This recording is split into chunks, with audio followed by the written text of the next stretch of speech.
Well, we saw new all-time highs again. NASDAQ up another 2%.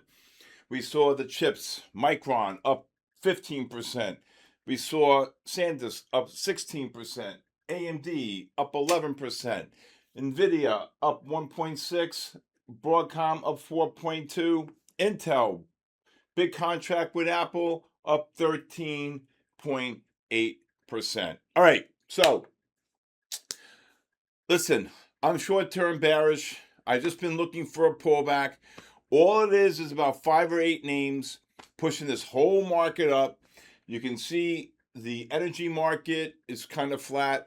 The market today, we couldn't even make, when the NASDAQ made new highs, we couldn't make new highs on the S&P. We could not make new highs on the Russell. We could not make new highs on the spiders. Okay, however, today, when you got big key reversals today at 9:45, the 15-minute time frame on the SPY reversed to buy. Same thing at 10 o'clock with the 30-minute, putting it into what's called a positive trend. And it correlated beautifully with the underlying continuous contract. And what do you do then? You buy the first pullback on the 5-minute time frame, which happened around 10:40. And then, like I said, we got the 15-minute pullback. That happened around 2:30, 2:45.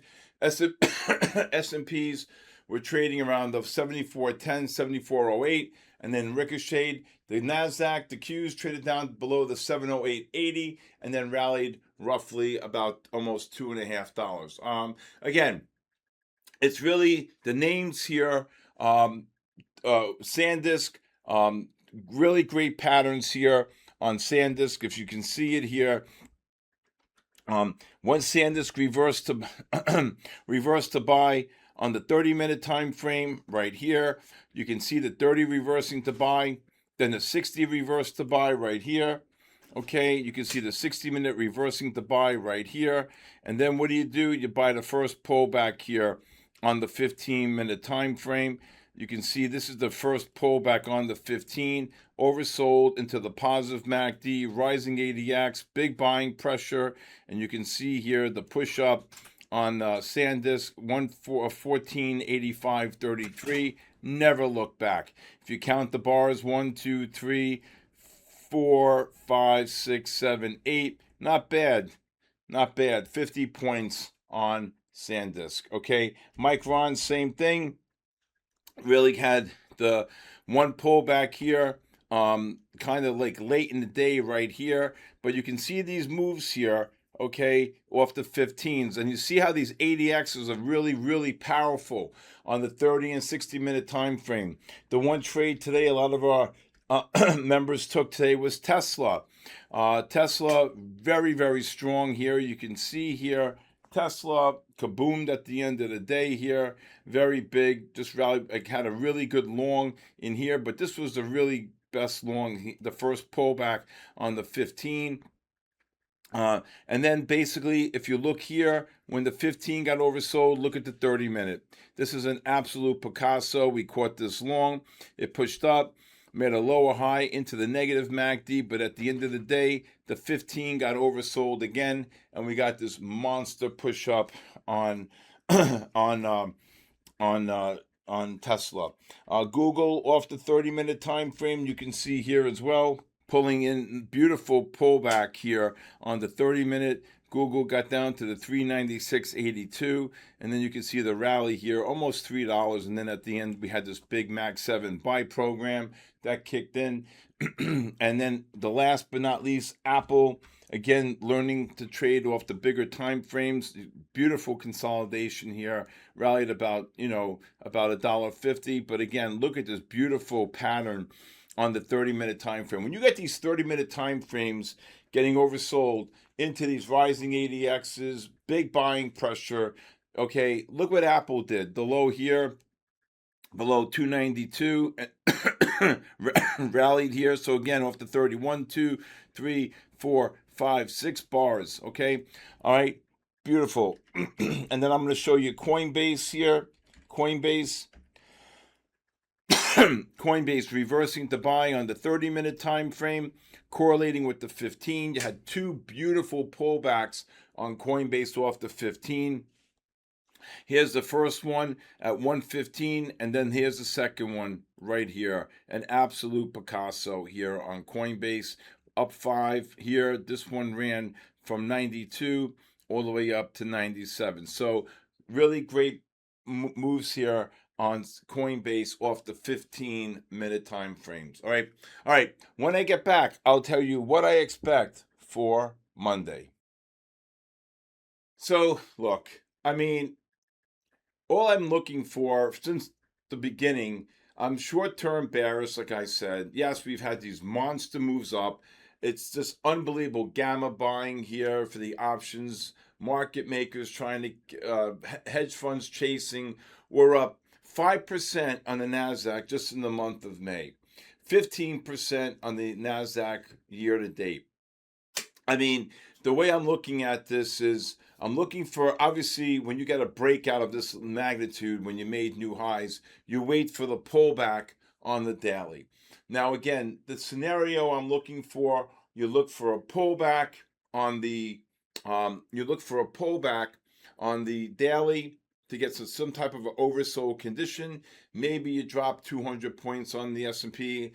I don't know. That's what I'm looking for, okay?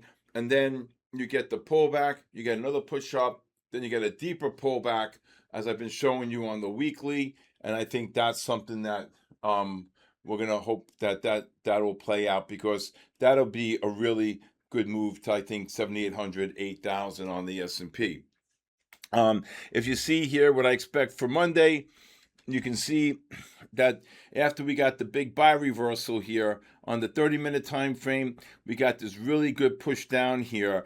You can see the yellow dots. The 30s got oversold combined with the 15. That's why I was calling the long here around 3 o'clock when the S&Ps pushed all the way down to, I think it got down to the 07 level here.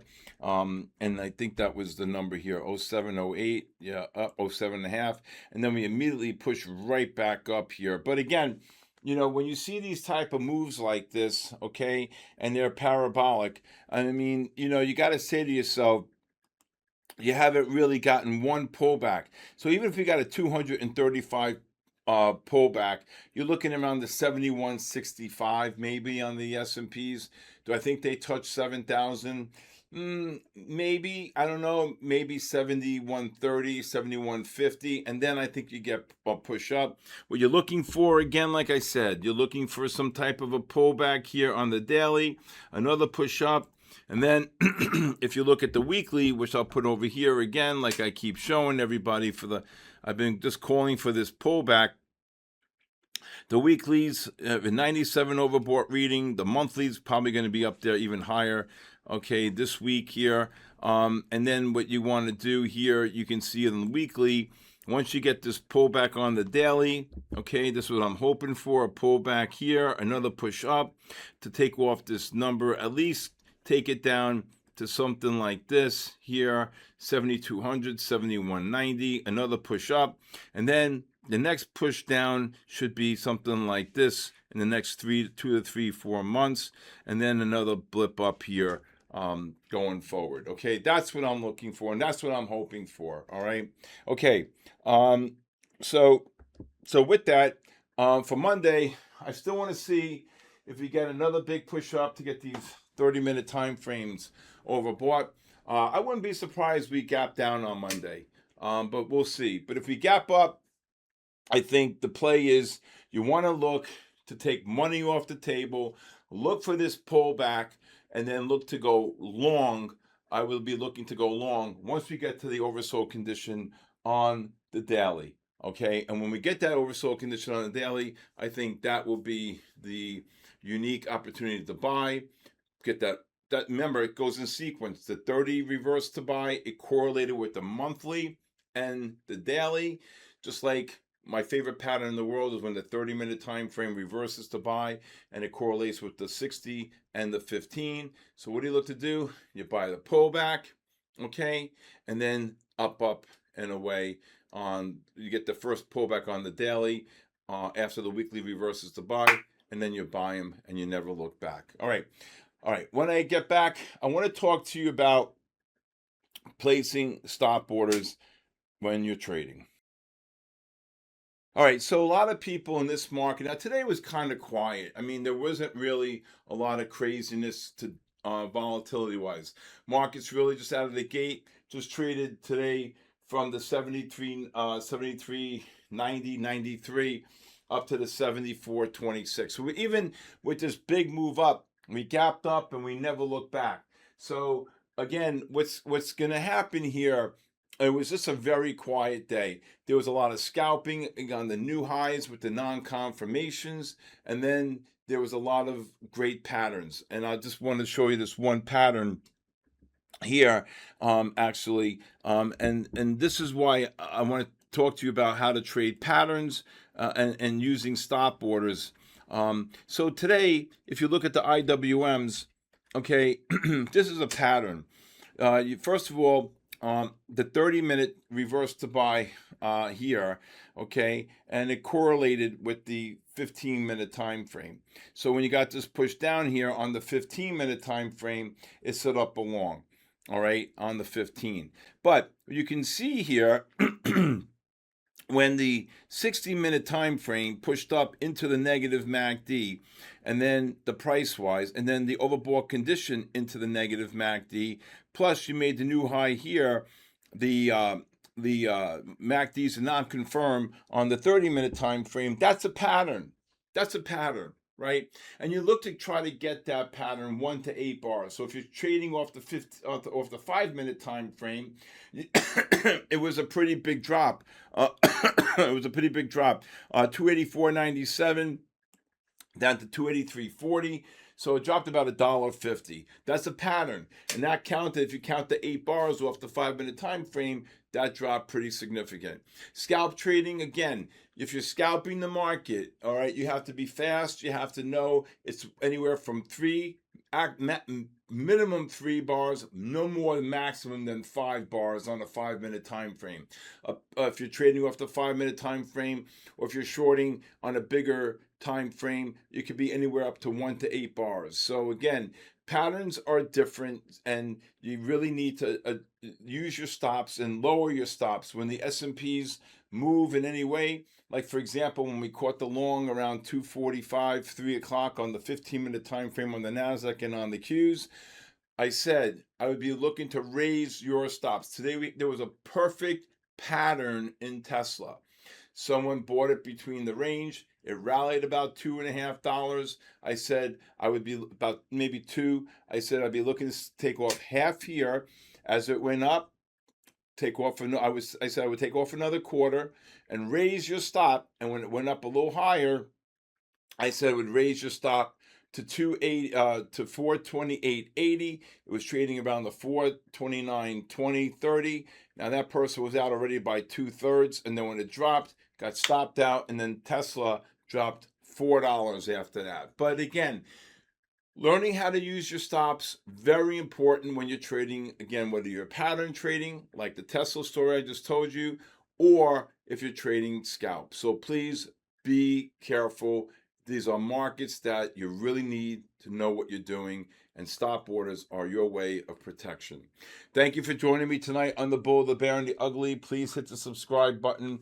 Please leave a comment. Also, if you'd like to join my community of traders from all around the world, please go to my skatrading.live and sign up. If you like a 5-day free trial, please text me your full name and email to my cell phone number, 914-500-7484. Next Monday through Thursday, I'll be hosting the My Fund the Futures Asia session, so please be there. I hope to see you all there. Also, that goes from 8 to 10 every night. We cover 5 indexes, NASDAQ, S&P, oil, gold, and silver. Okay. Also, please do not get fooled from anyone DMing you. You have my personal cell phone number. Please contact me. And I'm not looking to sell anything. I'm not looking to do copy trading. So please have the wherewithal to contact me if you do get notified in Discord or on Instagram or anything. All right. Also, if you'd like to follow me on social media, please follow me at official Stephen Kalayjian at Instagram, at official Stephen Kalayjian on Instagram, TikTok, LinkedIn, and TikTok, LinkedIn, Instagram, and what is the other one? X. Sorry, it's a long day, long week.